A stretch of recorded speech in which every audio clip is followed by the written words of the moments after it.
केला बेचने वाली चुड़ैल। एक बार जोधपुर नाम के एक गांव में एक औरत ठेला लेके सर्कस दिखा के केला बेचने आती है। आइए आइए मेहरबान कदरदान, खाइए रोहड़ा के ताजे ताजे केले। कभी खाए नहीं होंगे ऐसे केले। पीले पीले केले खाइए।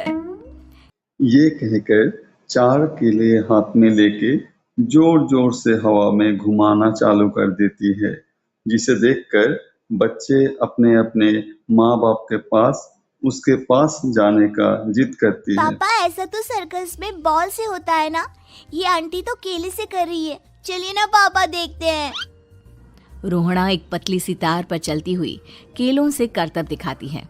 आते जाते सभी लोग बाहर रुककर उसके करतब देखते हैं और वाह वाही करते नहीं थकते।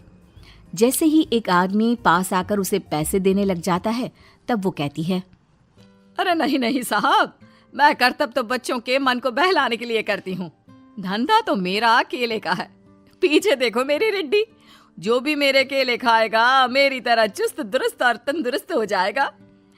पता चलता है क्या कि मेरी उम्र 55 की है। अरे पर ऐसे ठंड के मौसम में कोई केला क्यों खाएगा?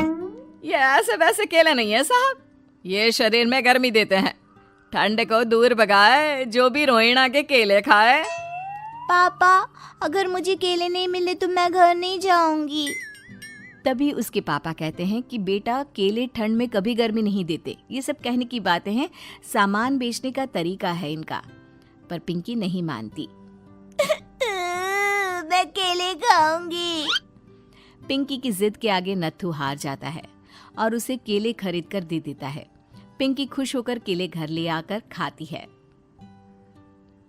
अब मैं भी करतब करूंगी, कितना मजा आएगा। जादुई केले।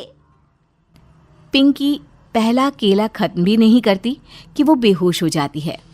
दूसरे केले से एक काला धुआं आता है और रोहड़ा चुड़ैल बनकर बाहर निकल आती है। मेरे भूतिया केले बच्चे न खाए, ऐसा हो ही नहीं सकता। जादूपुर वालों, कब तक बचोगे? आ गई हूं मैं रोहड़ा, जिसका कोई नहीं कर सकता सामना।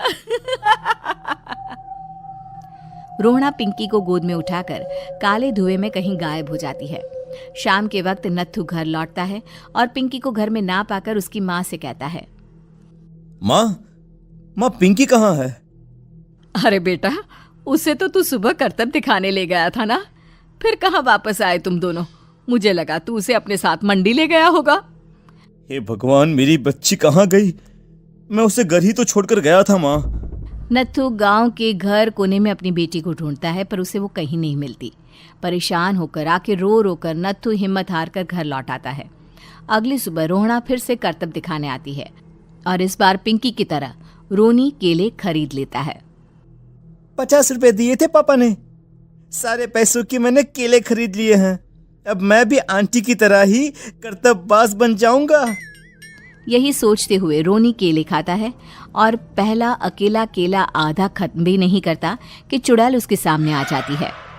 मेरे साथ चलने का समय आ गया है रोनी। ये तो बस शुरुआत है। अब इस गांव के सारे बच्चे धीरे धीरे मेरे कब्जे में होंगे, एक बच्चा भी नहीं बचेगा। ये कहकर रोनी को गोद में लेकर काले धुएं में अदृश्य हो जाती है।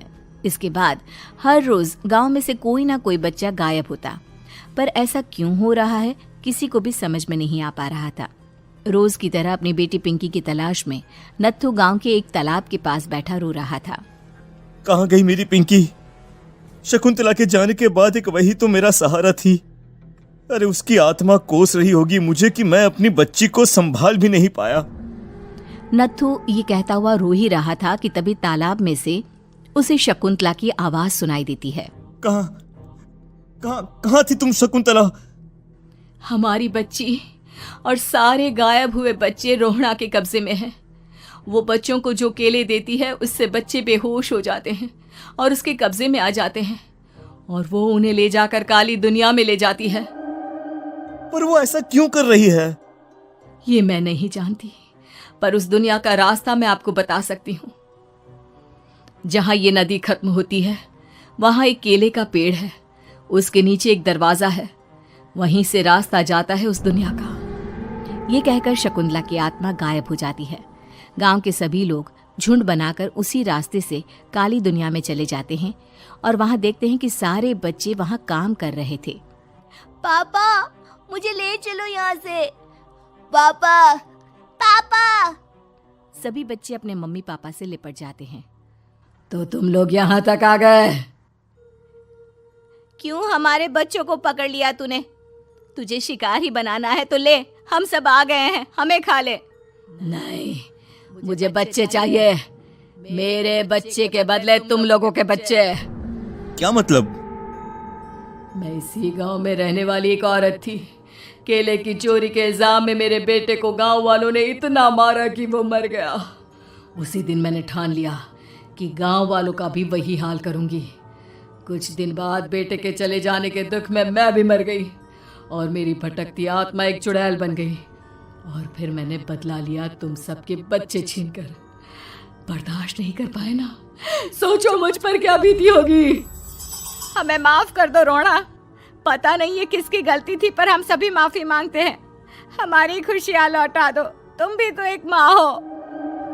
गांव वालों की बात सुनकर रोहना का मन पिघल जाता है और वो बच्चों को छोड़ देती है।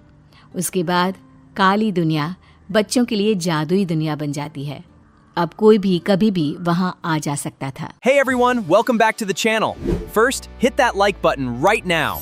And don't forget to subscribe and turn on notifications. Drop a comment down below.